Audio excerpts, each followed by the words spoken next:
Hello traders, Gary Wagner here a little bit after 10 o'clock in Honolulu, 4 o'clock in New York on Monday, the 13th day of October 2014, and this is the daily report for gold and silver.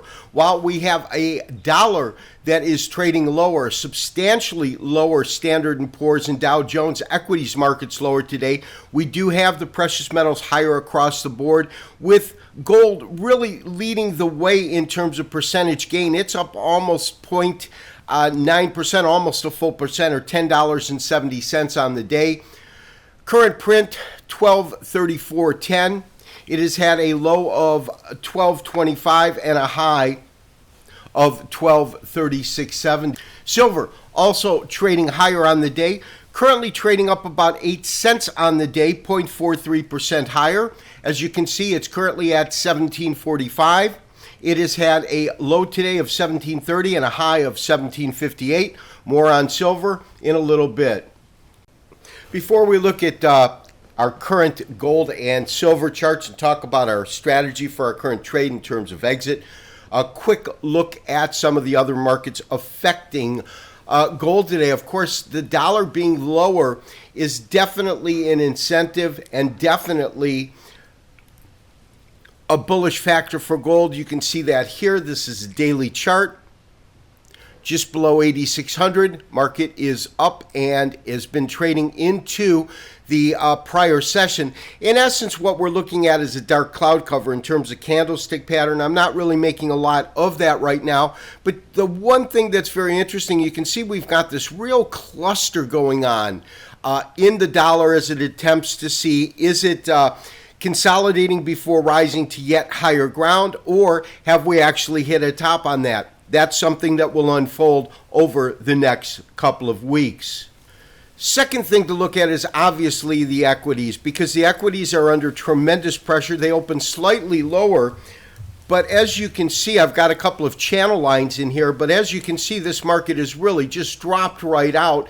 Any kind of channel line that we wanted to put in, whether the channel line was from series of lows that here is one of them, or this absolute low right here, we've broken through both of these channels.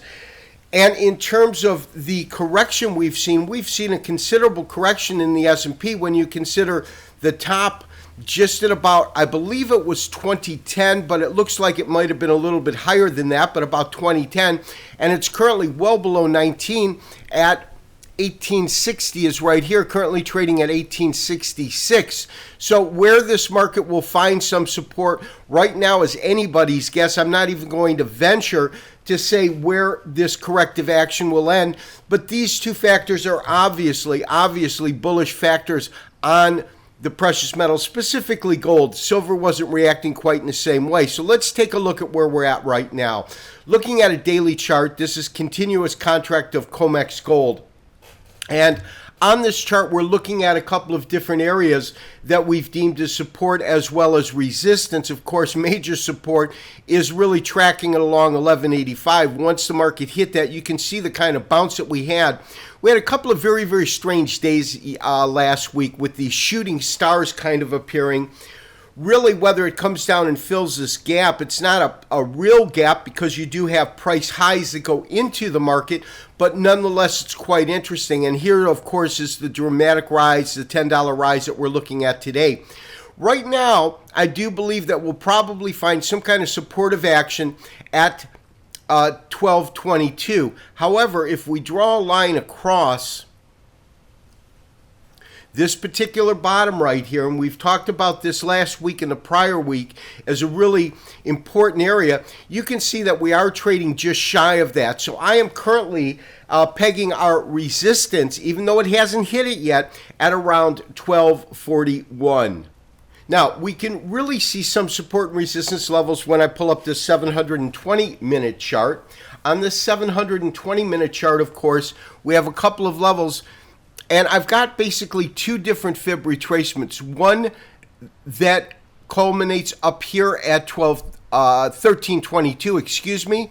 Another one that culminates at this top right here, which I believe is 1277. Both going to really the bottom here and the bottom here. Now, what we're looking at in terms of current resistance, you can see I've got 1334 as a 23% retracement.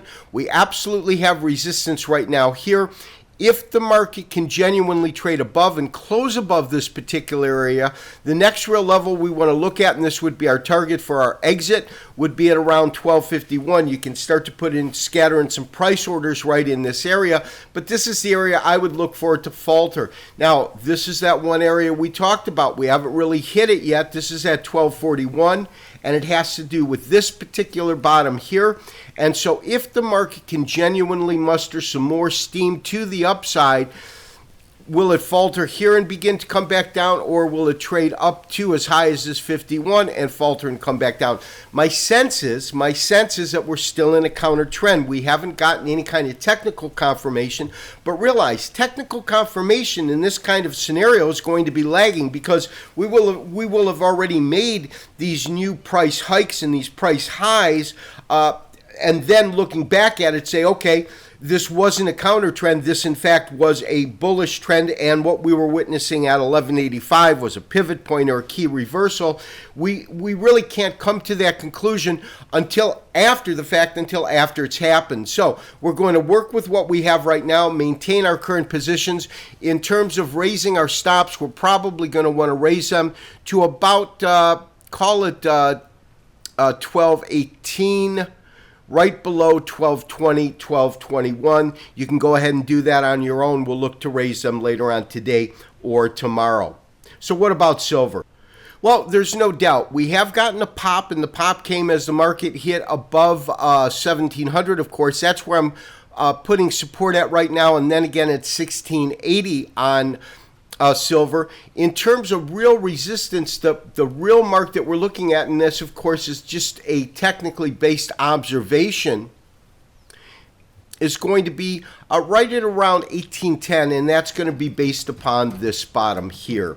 This has been Gary Wagner, wishing you, as always, good trading. We'll talk to you tomorrow on Tuesday for another daily update and review. Bye-bye.